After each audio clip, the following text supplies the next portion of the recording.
Good morning friends, कैसे हैं आप लोग। आज के लेक्चर में हम लोग डेरिवेशन सीखने वाले हैं। आज से इस आर्टिकल का सबसे इम्पोर्टेंट पोर्शन स्टार्ट कर रहे हैं। अगर आप सीबीएसई बोर्ड से हैं तो यह एक लॉन्ग क्वेश्चन है, आप बिहार बोर्ड से हैं यह एक इम्पॉर्टेंट लॉन्ग क्वेश्चन है 5 मार्क्स। और अब जो न्यूमेरिकल्स आप सॉल्व करेंगे उसका यह बेस है। ऐसे बहुत सारे डेरिवेशंस हैं। आज के क्लास में हम लोग डेरिवेशन 1 की बात कर रहे हैं। मेन आपको दो सिस्टम का स्टडी करना है, एक रिंग और एक रॉड।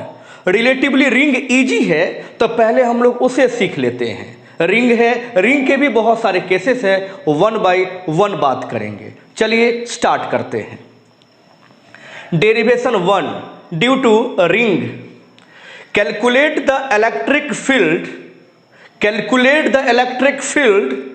Eight the centre. आज के क्लास में हम लोग इलेक्ट्रिक फील्ड कैलकुलेट करने वाले हैं। कहां पे? सेंटर पे। किसके सेंटर पे? Of a uniformly charged wire. एक वायर है हमारे पास जिसको आपने एक समान रूप से चार्ज्ड कर रखा है।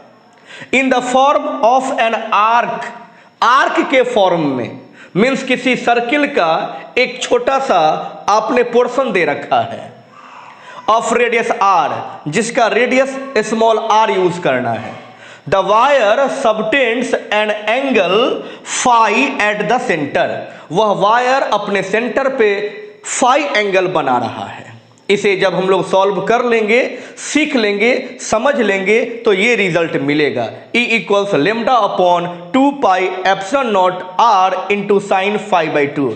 बेहद इंपॉर्टेंट रिजल्ट है, लेकिन पहले आप सुनिए, समझिए, प्रैक्टिस कीजिए, मेमोराइज करिए और तब इस रिजल्ट को याद रखिएगा, क्योंकि इस रिजल्ट का बहुत काम है आगे जो आप न्यूमेरिकल्स सॉल्व करने वाले हैं।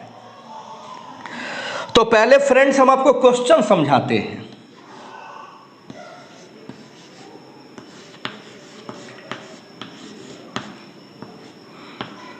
कंसेप्ट, क्वेश्चन क्या कहता है?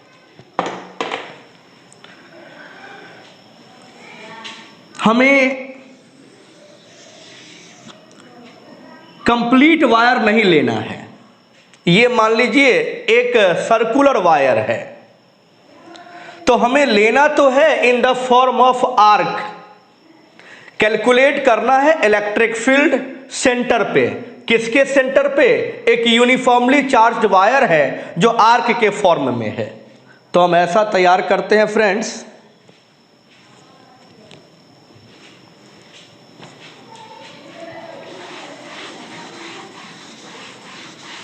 एक छोटा सा पोर्शन मैंने ले लिया।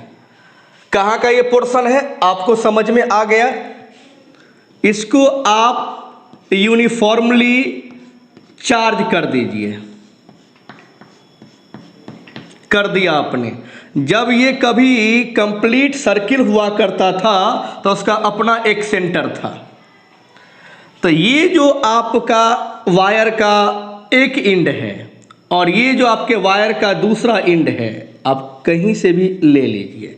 तो ये जो सेंटर है, सेंटर पे जो एंगल बना रहा है, इस एंगल को फाई एज्यूम करना है और इसकी जो रेडियस है वो आर है। क्वेश्चन जरा एक बार फिर से मिला लेते हैं। Calculate the electric field at the centre. यहां पे हमें इलेक्ट्रिक फील्ड कैलकुलेट करना है of a uniformly charged wire. एक वायर है और वो यूनिफॉर्मली चार्ज्ड है in the form of an arc के फॉर्म में। मान लिया मैंने ऑफ रेडियस आर ले लिया। The wire subtends an angle phi at the centre. ये जो कंप्लीट वायर है वह सेंटर पे फाई एंगल बना रहा है, ये भी क्लियर ही है। तो इस फिगर से हमने सिर्फ आपको क्वेश्चन समझाया है। अब प्रोसेस स्टार्ट करते हैं।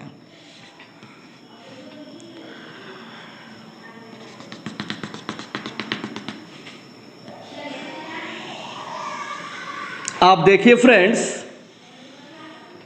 ये हमारा एक वायर है in the form of an arc.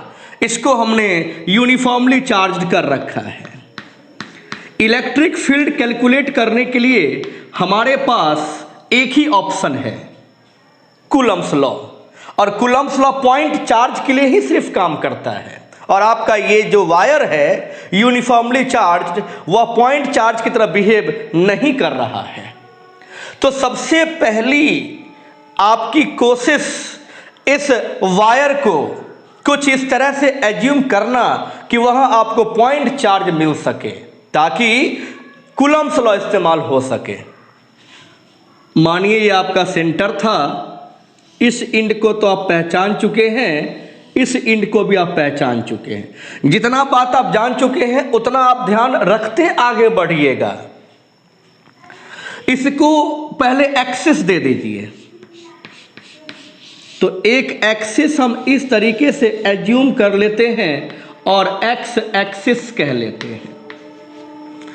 और ठीक बीच से इधर जितना पोर्शन आपके वायर का है, इधर भी वायर का उतना ही पोर्शन है। न्यूमेरिकल्स को इजीली सॉल्व करने के लिए, डेरिवेशंस को आसानी से समझने के लिए जो वाई एक्सिस आपने एज्यूम करा है, ये वाई एक्सिस आपका ठीक बीच में होना चाहिए। मतलब ये कि अगर ये एंगल आपका 5/2 होगा, ये एंगल भी आपका 5/2 होगा, क्योंकि टोटल एंगल आपके क्वेश्चन ने कितना दे रखा है, 5 दे रखा है। तो ये हो गया आपका 5/2, ये हो गया आपका 5/2। एक्सिस आपने कुछ इस तरीके से एज्यूम कर लिया। इस क्वेश्चन को या किसी भी डेरिवेशंस सॉल्व करने के कई तरीके होते हैं, लेकिन आप कोई एक तरीका को बहुत अच्छे से सीखिए, एक्सपर्ट बनिए। इस वक्त हम इस डेरिवेशन में एक्सपर्ट बनाने की कोशिश कर रहे हैं। तो एक्स एक्सिस और वाई एक्सिस एज्यूम कर लिया आपने, ओके। अब इस वायर को इतने छोटे छोटे भागों में बांट दीजिए, इतने छोटे छोटे भागों में बांट दीजिए कि उससे और छोटा करना पॉसिबल ना हो, पहली बात। और दूसरी, आपका हर पोर्शन इक्वल डायमेंशन का हो।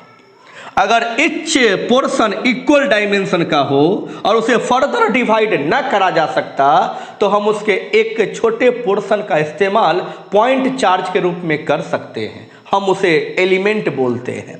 तो एक एलिमेंट आपको लेना है और आपकी मर्जी, आप जहां लेना चाहें कहीं पर ले लेते हैं। देखिए है तो बहुत छोटा, लेकिन इस वक्त थोड़ा बड़ा दिखलाना चाहिए। ये है एलिमेंट जो इंड फर्स्ट से लेके लास्ट इंड के बीच आप कहीं पर भी ले सकते थे। तो ये है हमारा एलिमेंट, ओके फ्रेंड्स। ये किसकी तरह बिहेव करेगा, तो लिख देना चाहिए यह पॉइंट चार्ज की तरह बिहेव करेगा। और फ्रेंड्स सीखिए भी, हम आपके साथ रेगुलर क्लास कर सके इसका मनोबल भी बढ़ाइए।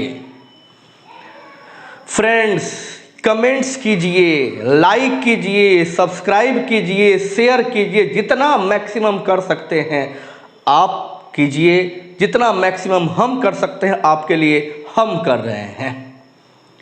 बस एक ही गारंटी दे सकते हैं कि आपका एग्जाम जब भी होगा 12th का, जब भी, उससे पहले 100% सिलेबस देंगे और क्वालिटी के साथ देंगे। थ्योरी और प्रॉब्लम्स दोनों का बैलेंस्ड डाइट देंगे हम। बस तो आप थोड़ा सा अपने टीचर्स का भी केयर कीजिए ना। तो ये एलिमेंट है, उसको आप पॉइंट चार्ज कह दिए। अगर इस सिस्टम के चार्ज को आपने Q मान लिया, इस सिस्टम के चार्ज को आपने Q मान लिया, तो इसका चार्ज कितना हो जाएगा, dQ। डिफरेंशियल चार्ज कहेंगे, स्मॉल चार्ज कहेंगे, इनफाइनाइटेसिमल चार्ज कहेंगे, एलिमेंटल चार्ज बोलेंगे। ये यूनिफॉर्मली डिस्ट्रीब्यूटेड है, कितने लेंथ में नहीं पता, उस लेंथ को L मान लेते हैं। तो मुझे डेंसिटी बतलाता है, चार्ज डेंसिटी, कि अगर किसी भी वायर को आपने चार्ज दिया और वो चार्ज उसके कंप्लीट वायर में यूनिफॉर्मली डिस्ट्रीब्यूटेड है, ऐसे डिस्ट्रीब्यूशन को लीनियर चार्ज डेंसिटी कहते हैं और लेमडा से रिप्रेजेंट करते हैं। Lambda equals Q by L लिख सकते हैं आप। दिस लेमडा को लीनियर चार्ज डेंसिटी बोलते हैं। ये है charge given to the wire and L length of that wire. तो चार्ज पर unit length is called lambda, linear charge density. अब इस वक्त फ्रेंड्स इसके लिए भी लेमडा डिफाइन कर लेते हैं। उसी वायर का स्मॉल पोर्शन है, स्मॉल पोर्शन का लेमडा कितना होगा, तो उस पोर्शन का चार्ज dq और उस पोर्शन का लेंथ, भाई इसका लेंथ आपने अगर L मान रखा है तो इसके लेंथ को आप कह लीजिए dl, स्मॉल लेंथ कह सकते हैं, एलिमेंटल लेंथ बोल सकते हैं, इनफाइनाइटेसिमल लेंथ बोल सकते हैं, वो हो जाएगा आपका dl। तो फ्रेंड्स यहां से अगर dq निकालेंगे तो क्या हो जाएगा, dq equals to lambda into dl। Step देखते चलिए, dq equals lambda into dl। Lambda के जगह पर क्या पुट कर सकते हैं, q upon l। Okay, lambda के जगह पर क्या पुट कर सकते हैं, q अपॉन l। अब हमको dl रिप्लेस करना है, dl रिप्लेस करना है। dl को क्या लिख सकते हैं, dl का मतलब इसका लेंथ, इसका लेंथ कितना होगा, अब ये सिखलाते हैं। लेंथ का मतलब आर्क, उस छोटे पोर्शन का आर्क। इसको मिटाते हैं,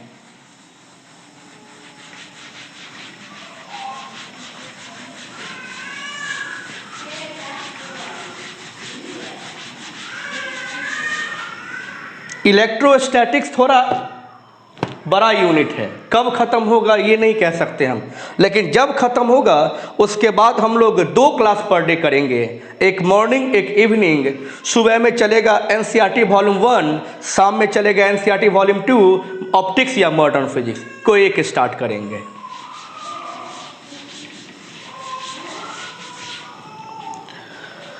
तो आइए नाउ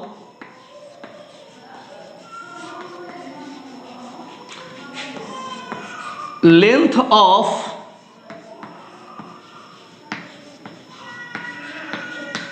एलिमेंट, एलिमेंट का लेंथ कैसे निकालेंगे आप friends.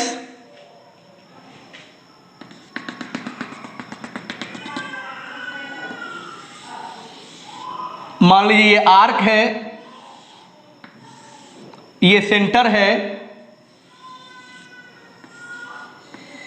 This is y axis and it is x axis. आपने एक छोटा सा पोर्शन इस जगह पे लिया है, हालांकि आप कहीं भी ले सकते थे। अब तो क्या कीजिए, आपका जो एलिमेंट है उस एलिमेंट के दोनों एंड से, ये आपका एंड 1 है, ये आपका एंड 2 है, तो दोनों एंड से अपने सेंटर पे लाइन को ज्वाइन कीजिए। जैसे ही अपने सेंटर से लाइन को ज्वाइन कीजिएगा एक एंगल यहां पे बन जाएगा। अगर आपने y एक्सिस के साथ अपने एलिमेंट को, अगर आपने y एक्सिस के साथ अपने एलिमेंट को, आप ठीक से सुनिएगा, रिफरेंस कोई भी हो सकता है, हम x एक्सिस के रिफरेंस में भी बात कर सकते हैं और y एक्सिस के रिफरेंस में भी बात कर सकते हैं, लेकिन इस वक्त हम बात कर रहे हैं y एक्सिस के रिफरेंस में, हमारा y एक्सिस ही रिफरेंस एक्सिस है। तो अगर हमारा एलिमेंट, इस लाइन पर सिर्फ ध्यान दीजिए, दिस वन, अगर हमारा एलिमेंट y एक्सिस से थीटा एंगल पे है तो एलिमेंट के इस लेंथ का जो सेंटर पे एंगल बनेगा, दिस, ये एंगल हो जाएगा आपका डी थीटा। तो ये एंगल बन रहा है आपका डी थीटा, और रेडियस आपने कितना मान रखा है, r। तो एक फॉर्मूला आप जानते हैं, angle equals arc by radius. तो आर्क बराबर हो जाएगा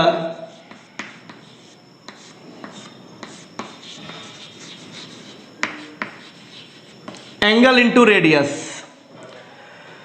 आर्क का मतलब dl, आर्क का मतलब dl, एंगल का मतलब d थीटा और रेडियस का मतलब r।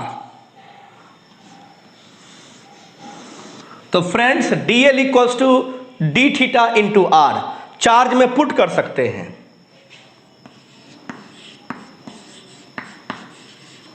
सो dq इक्वल्स लेमडा, लेमडा रहेगा और dl is replaced by r d theta. Friends आपका यह एक बहुत इंपॉर्टेंट रिजल्ट है। dq चूंकि हमारा पॉइंट चार्ज की तरह बिहेव करने लगा, इसलिए अब dq के वजह से इस पॉइंट पे हम इलेक्ट्रिक फील्ड कैलकुलेट कर सकते हैं। तो कहिए now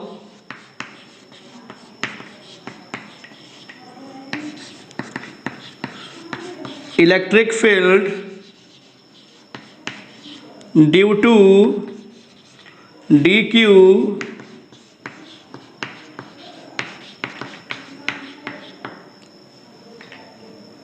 at point O centre पे।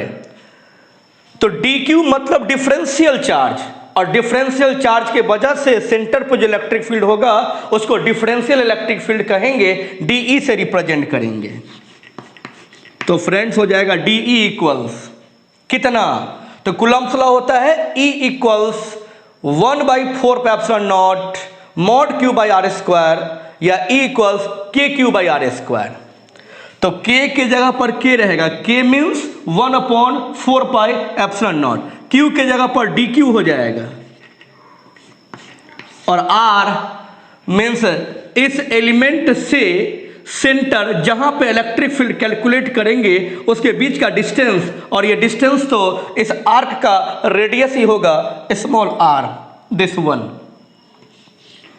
तो r स्क्वायर। आगे बढ़ने दीजिए।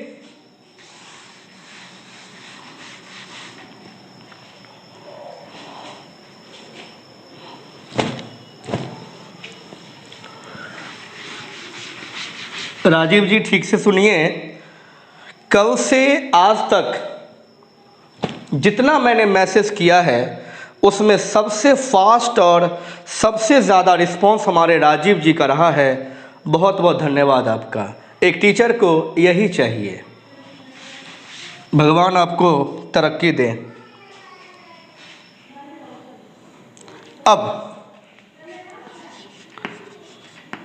DE इक्वल्स K, DQ को आप रिप्लेस कर सकते हैं लेमडा R d थीटा से, लेमडा R d थीटा कर देते हैं। देखिए K के जगह पर K लिखा है और DQ के जगह पर lambda R d theta, here lambda R d theta by R square. एक R से एक R आपका कैंसिल हो जाता है, तो DE हो जाएगा K lambda d theta upon R।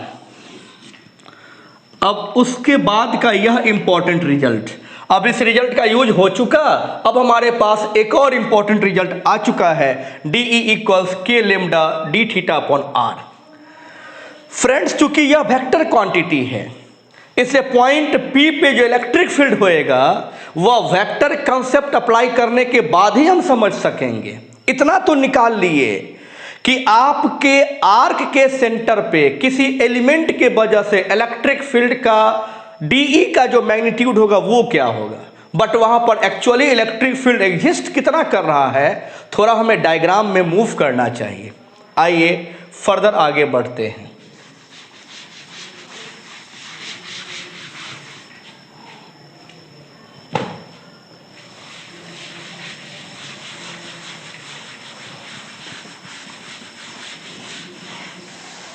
Problem हो इस वीडियो लेक्चर को बार बार रिप्ले करके देखिए।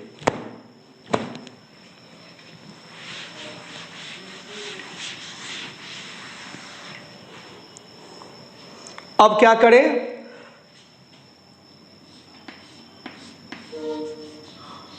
नाउ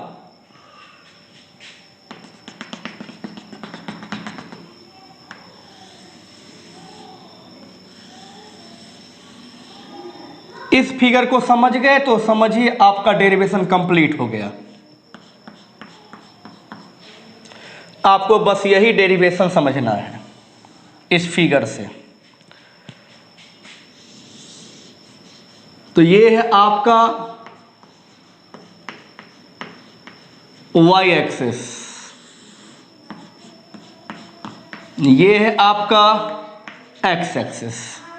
पॉइंट चार्ज को पॉइंट चार्ज की तरह ही बनाइए, कोई प्रॉब्लम नहीं है दिस। और ये है आपका y एक्सिस के साथ थीटा एंगल पे, ठीक है। ये है आपका सेंटर। ओह फ्रेंड्स, जहां पर इलेक्ट्रिक फील्ड कैलकुलेट किया जाता है वहां पर +1 कूलम चार्ज को रख देते हैं। ये है आपका dq, कोई और नहीं है तो पॉजिटिव चार्ज है। हमने इस पूरे रिंग को यूनिफॉर्मली चार्ज मान लिया था, पॉजिटिवली चार्ज, तो आपका जो स्मॉल पोर्शन है वह भी तो पॉजिटिवली चार्ज ही होगा। और यहाँ पे +1 कूलम चार्ज रखा हुआ है, ऐसा ही आपको हमेशा सोचना है। प्रॉब्लम सॉल्विंग टेक्निक्स में बतलाए थे।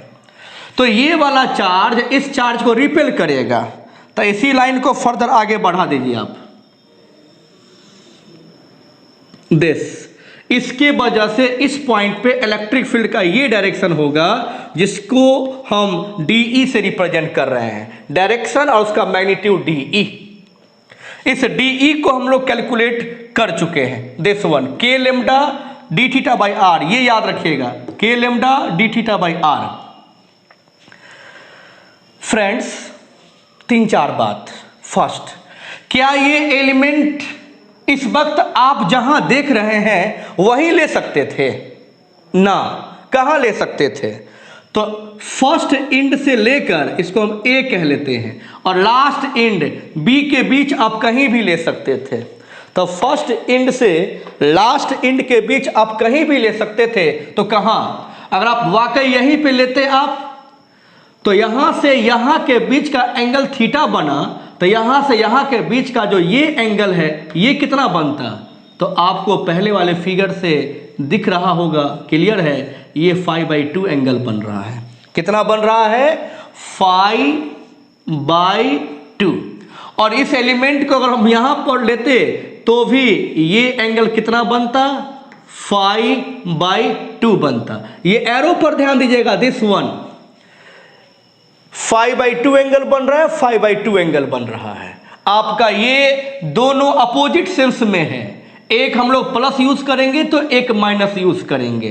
तो -π/2 से लेकर के +π/2 तक हम जब इंटीग्रेशन करेंगे तो लिमिट का यूज करेंगे हम। दूसरी बात, इस एलिमेंट को देखिए और यहां पर मिरर लगा दीजिए। यहां से जितने एंगल पे ये एलिमेंट है उतने ही एंगल पे एक और एलिमेंट लीजिएगा, तो उस एलिमेंट का समझिए आईने में इमेज बना हुआ है। मतलब कहते हैं कि अगर यहां पर एक हम और पॉइंट चार्ज ले लें जिसको हम y एक्सिस के साथ थीटा एंगल पे ही मानेंगे, तो जैसे अगर यह मिरर होता तो उसका इमेज वहां बनता। भाई मेरे सामने अगर एक मिरर रखा हुआ है तो उस मिरर में जो मेरा इमेज बनेगा, हम मिरर से जितने डिस्टेंस पे हैं मिरर के पीछे उतने ही डिस्टेंस पे इमेज बनता है। यानी हम यहां हैं और मेरा इमेज, मतलब उसको कहते हैं मिरर इमेज, मिरर से सेम डिस्टेंस पे। तो यहां पर मिरर सिमेट्री का यूज कर रहे हैं। यहां पर मिरर रख देंगे तो जितना आगे आपका यह एलिमेंट है उतना ही पीछे दूसरा एलिमेंट है। इस तरह से आपको इस y एक्सिस के राइट साइड जितने एलिमेंट्स मिलेंगे जिस लोकेशन पे, y एक्सिस के लेफ्ट साइड भी उतने ही एलिमेंट मिलेंगे, उतने ही उसी लोकेशंस पे। इसका क्या फायदा? तो तीसरा पॉइंट, हम लोग जो x और y एक्सिस का यूज करते हैं, क्यों? अपने प्रॉब्लम को सॉल्व करने के लिए। तो हमारा जो इलेक्ट्रिक फील्ड इस वक्त एग्जिस्ट कर रहा है वह इस वक्त ना मेरे x एक्सिस में ना y एक्सिस में। तो रिजॉल्व कीजिए, रिजॉल्व करके आप x और y डायरेक्शन में इसका कंपोनेंट फाइंड कीजिए। तो भाई इसका एक कंपोनेंट इधर जाएगा और एक कंपोनेंट इधर जाएगा। ठीक से देखिएगा, ये जो आपका लाइन है दिस, ये इसके साथ बना रहा है थीटा एंगल, तो ये भी एंगल हो जाएगा आपका थीटा। तो DE का ये वाला कंपोनेंट बोलो DE cos theta, sorry DE sine theta, और ये वाला component DE cos theta. Components वगैरह तो हम लोग को पता है, अभी भी प्रॉब्लम हो तो जरूर बोलिएगा, सुदीक्षा भारती जरूर। तो ये है DE कॉस थीटा, ये है DE sine theta. Mirror image ये है, इसका ये है मिरर इमेज। तो अगर इसके वजह से भी हम इस पॉइंट पर इलेक्ट्रिक फील्ड कैलकुलेट करना चाहते, चार्ज का मैग्नीट्यूड है सेम, एंगल भी बन रहा है सेम, तो जो इलेक्ट्रिक फील्ड यहां पर मिलेगा वो भी सेम ही मिलेगा। ये भी एंगल आपका थीटा ही बनेगा। इसका एक कंपोनेंट इधर जाएगा DE कॉस थीटा और एक कंपोनेंट इधर आएगा DE साइन थीटा। इधर उसका कंपोनेंट आएगा DE cos theta. Friends, point O पर देखा जाए, जिसको सेंटर ऑफ रिंग कहते हैं, DE साइन थीटा और DE साइन थीटा दोनों equal in magnitude and opposite in direction है। इसका क्या मतलब होता है? इसका मतलब ये होता है कि यह दोनों कंपोनेंट एक दूसरे को कैंसिल कर चुका है, यह दोनों कंपोनेंट एक दूसरे को समाप्त कर चुका है। यहां लिखते हैं कैंसिल ईच अदर। इसका ये मतलब हुआ कि इस पॉइंट पे जो इलेक्ट्रिक फील्ड कंट्रीब्यूट कर रहा है केवल ये कंपोनेंट, जो कंपोनेंट y डायरेक्शन में दिख रहा है। इसका मतलब है कि y डायरेक्शन में किसी एक कंपोनेंट को लेकर प्रॉपर लिमिट के साथ इंटीग्रेट कर देंगे तो मुझे अपने इस आर्क के वजह से उसके सेंटर पे इलेक्ट्रिक फील्ड मिल जाएगा। तो यहां पर हम लोगों को कह देना चाहिए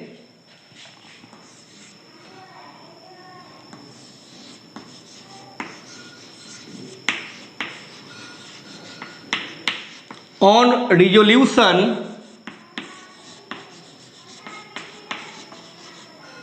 x components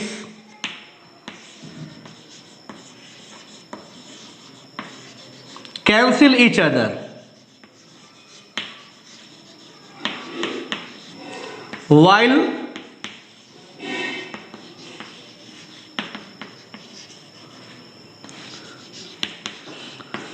integration of y component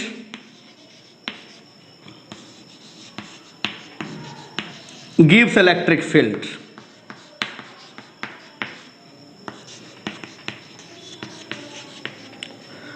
और आखिरी पॉइंट ये क्लियर हुआ कि रिंग के किसी आर्क के वजह से उसके सेंटर पे जो इलेक्ट्रिक फील्ड होएगा वह अलोंग y एक्सिस होगा, अलोंग y एक्सिस होगा, सेंटर से अवे होगा, away from the centre, along y axis होगा। और कितना होगा वो अब इंटीग्रेट कर सकते हैं। तो फाइनली हम ये लिख सकते हैं कि अगर ये x एक्सिस है, ये y एक्सिस है,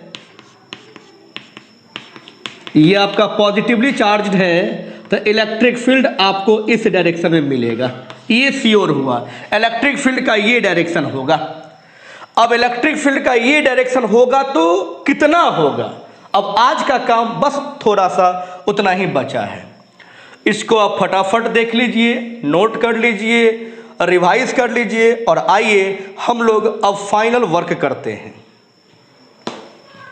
फिगर समझ चुके हैं, इस फिगर से हमें ये कंक्लूड कर लेना चाहिए कि डी ई कॉस थीटा को प्रॉपर लिमिट के साथ इंटीग्रेट करना है, वही हमें रिजल्ट दे देगा इस आर्क के वजह से उसके सेंटर पे इलेक्ट्रिक फील्ड की वैल्यू। ये कंक्लूड कर लेना चाहिए कि यहाँ पर जो इलेक्ट्रिक फील्ड मिलेगा वह वाई एक्सिस के अलोंग मिलेगा, पॉजिटिव चार्ज है, अवे फ्रॉम द सेंटर मिलेगा, जो उस फिगर में मैंने दिखला दिया है।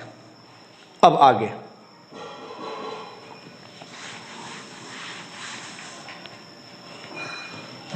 इस नाव को रहने देते हैं, फिर नावे लिखना है।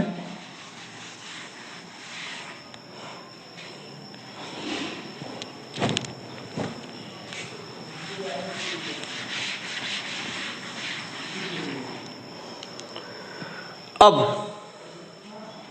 तो electric field at centre O आपको इंटीग्रेट करना होगा डी ई कॉस थीटा को, और कहाँ से कहाँ तक, -5/2 से लेकर +5/2 तक। इतना आप समझ चुके हैं। अब हम लोग को कॉस थीटा की वैल्यू चाहिए, मीन्स इसे हम इंटीग्रेट करेंगे, और डी ई की वैल्यू चाहिए। तो डी ई हम निकाल चुके थे, क्या था रिजल्ट आपको भी याद है, रिजल्ट हमको भी याद है, लेकिन हम लोग चाहते हैं कि एक बार और रिकॉल कर लेते हैं फटाफट। तो डी ई निकालने का क्या था तरीका, तो डी ई बराबर k d q by r square लिखे होंगे, फिर क्या लिखे होंगे, k d q lambda into d l लिखे होंगे बाई आर स्क्वायर, फिर क्या लिखे होंगे, के इंटू लेमडा, डीएल को लिखे होंगे आर डी थीटा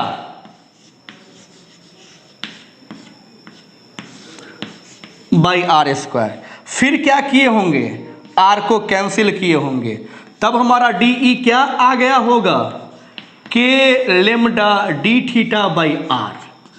हम ये बात दोबारा इसी वक्त इसलिए बतलाए कि कभी याद कर लीजिए, और कभी याद ना रहे तो 1 से 2 मिनट में डिराइव कर लीजिए तुरंत, मतलब आंसर आपके पास होना चाहिए। ये नहीं कि अभी रिवाइज नहीं कर रखे हैं, अभी याद नहीं है, ये सब तो याद करने का चीज ही नहीं है, ये सब तो सिंपल स्टेप्स हैं। तो चलिए हमको यहां पर पुट करने दीजिए, electric field at point O equals k lambda d theta by r, d E के जगह पुट किए, इंटू कॉस थीटा, और कहाँ से कहाँ तक, -5/2 से +5/2 तक। ओके फ्रेंड्स, कांस्टेंट को बाहर निकालिए, के लेमडा बाई आर आपका कांस्टेंट है, तो इंटीग्रेशन करना होगा इसको। अच्छा, पढ़ने का तरीका तो हम सिखला ही चुके होंगे, इसे पढ़िएगा, integration of cos theta. Integration of cos theta D theta पढ़ा नहीं जाता है, पढ़ा नहीं जाएगा तो सुना भी नहीं जाएगा, लेकिन लिखा जाता है, और लिखा जाएगा तो देखा भी जाएगा। तो E naught equals k lambda by r integration of cos theta from -5/2 to +5/2। अब आप याद कीजिए कॉस थीटा का integration. What is integration? Integration is the process of finding function whose derivative is given. Function find करने का एक process है integration. तो कॉस थीटा का इंटीग्रेशन साइन थीटा। तो यहां लिखते हैं E naught equals k lambda by r, लिख दिया मैंने साइन थीटा, -5/2 टू +5/2, के लेमडा बाई आर। लिमिट लीजिए, साइन थीटा के जगह पे अपर लिमिट लेंगे आप 5/2 माइनस साइन थीटा के जगह पर लोअर लिमिट लेंगे आप -5/2 e naught k lambda by r, sine into minus theta, minus sine theta, ये minus plus sine 5/2 plus sine 5/2, 2 sine 5/2, 2 यहां लिख लेते हैं, के लेमडा बाई आर यहां लिख देते हैं और यहां लिख लेते हैं साइन 5/2। यही इस डेरिवेशन का रिजल्ट है और ये फाइनल एक्सप्रेशन आपके पास है। साइन 5/2 प्लस साइन 5/2, 2 साइन 5/2, तो उस 2 को यहां लिख दिया मैंने, के लेमडा बाई आर साइन 5/2। ये रिजल्ट है किसी आर्क के कारण उसके सेंटर पे। तो friends,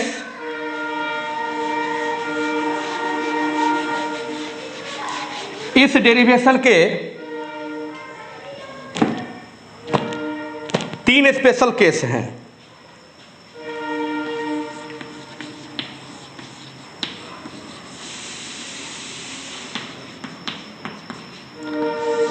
special case 1,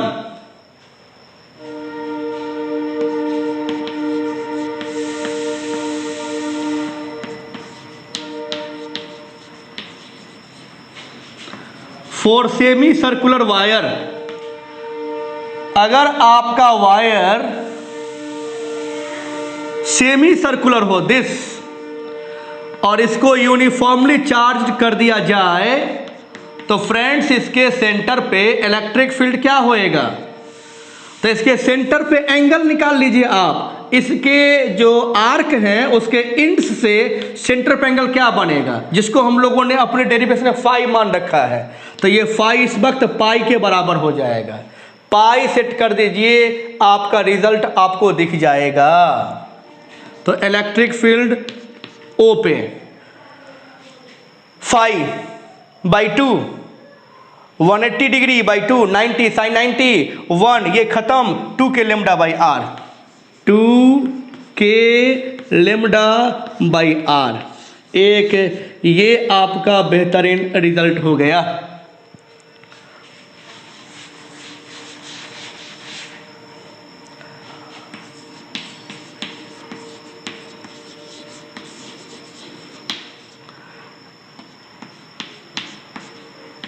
special case 2,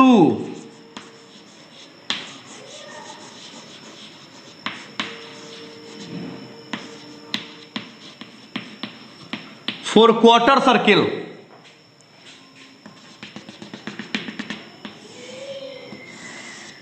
देखिए इसके लिए बात कर रहे हैं। दिस वन, ये आपका क्वार्टर सर्किल है, इसके लिए इस पॉइंट पे तो ये वाला एंगल कितना बनेगा, अब फाई कितना के इक्वल, π/2, 90 डिग्री के इक्वल बनेगा। तो अब फाई के जगह पर आपको 90 डिग्री पुट कर देना चाहिए। तो इलेक्ट्रिक फील्ड पॉइंट ओ पे 2 के लेमडा बाई आर को तो हम यही लिखते हैं sine 90/2, sine 45 degree, sine 45 degree 1/√2। Friends, आप इसको ऐसे ही रहने दीजिए या इसको √2 इंटू √2 लिखिएगा तो √2 आपका कैंसिल हो जाएगा, बचेगा √2 के लेमडा बाई आर।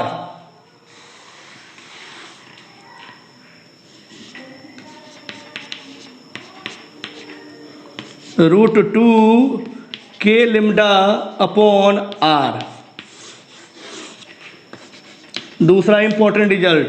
और आज का फाइनल केस, आज हम डेरिवेशन 1 की बात किए और उसके 3 स्पेशल केस की बात किए। इसको ठीक से रिवाइज कीजिएगा, आपके बहुत काम का है।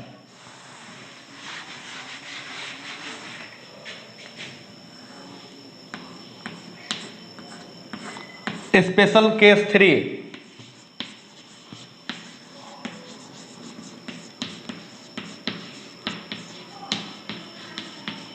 For complete circle, complete circle के कारण उसके सेंटर पे ओ पे, तो मेरे दोस्त फाई कितना बन जाएगा, 2 पाई रेडियन बन जाएगा, 2 पाई। तो इलेक्ट्रिक फील्ड ओ पॉइंट पे क्या हो जाएगा, फॉर्मूला था 2 के lambda by r sine 5/2, phi का वैल्यू 2 पाई, 2 पाई, 2 के लेमडा बाई आर साइन 5/2। तो फाई के ऊपर 2 पाई साइन पाई, और फ्रेंड्स साइन पाई की वैल्यू होता है 0, तो इलेक्ट्रिक फील्ड हो जाएगा 0।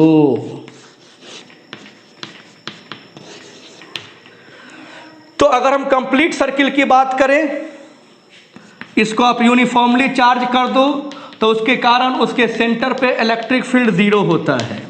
अगर हम हाफ सर्किल की बात करें वो बतला चुके हैं, हम उसके क्वार्टर पार्ट की बात करें वो बतला चुके हैं, या एक छोटा सा हिस्सा भी हो तो बतला चुके हैं। मतलब आज के डेरिवेशन को पढ़ लेने के बाद अगर एक रिंग है यूनिफॉर्मली चार्ज, उसके सेंटर पे इलेक्ट्रिक फील्ड निकालना है, चाहे कंप्लीट सर्किल हो, हाफ सर्कल हो, क्वार्टर हो, या उसका एक स्मॉल पोर्शन हो, किसी भी सेगमेंट की बात करी जाए आप इलेक्ट्रिक फील्ड निकाल सकते हैं। और भी बहुत सारी बात करनी है, डेरिवेशन चेंज करेंगे, कल डिस्कस करेंगे derivation 2। Okay, thank you, bye bye.